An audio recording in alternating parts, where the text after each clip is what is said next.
Hi, ambitious professionals. I'm Tegan Bartos, career strategist, speaker, and coach, here to guide you to your version of professional success, financial stability, and personal fulfillment. In this video, I'm going to teach you how to prepare for and answer the dreaded interview question, what is your weakness? Employers ask this question because they want to know if you have self-awareness, that you'll take the initiative to work on yourself, because those traits are a huge plus for employers. And honestly, they want to know a part of you that you wouldn't otherwise advertise. So if this question feels like a trap, it's because you just don't know how to answer it. So I've got a couple of rules and tips to keep in mind when crafting your answer. So rule number 1, don't make it a personality trait. You are who you are, and an employer can't help you fix your personality. Only you can do that.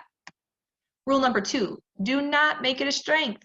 This is an outdated trend on how to answer this question, and quite honestly, it's really bad advice because employers are expecting you to answer the question that they ask. That's called active listening. You're actually listening to the question and responding with an answer that was their question. So weakness is an issue that you have improved and continue to improve on. So here are my tips on how to prepare for and ace this question.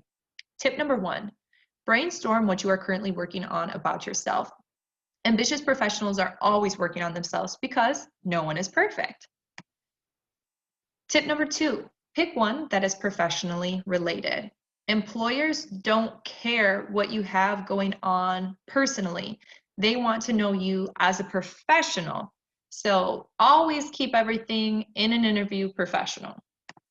Tip number 3, develop a career story about this weakness. Remember, human beings are hardwired to relate to stories.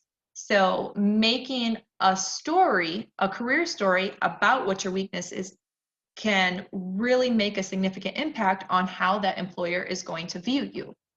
Now, there's tons of advice out there about how to answer this question. Like I said earlier, you don't want to say a strength only. There has to be a weakness in there.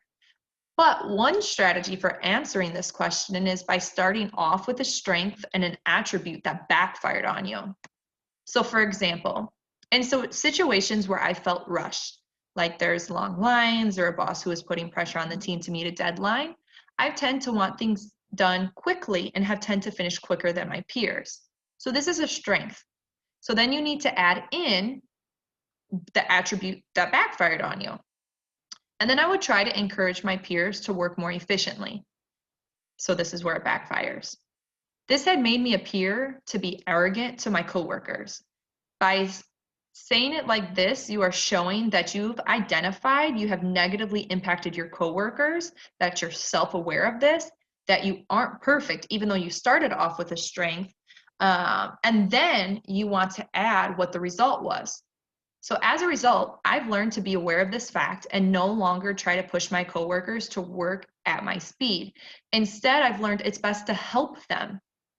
This has led to better relationships with my coworkers because they see I genuinely care.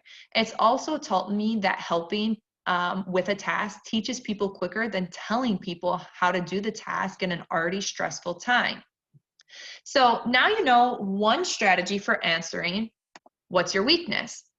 If you're still having a difficult time coming up with a career story for yourself, don't hesitate to set up a one-on-one with me so we can sort it out. For more information on interviews and career strategy tips, don't forget to subscribe so you can be notified of when a new video drops.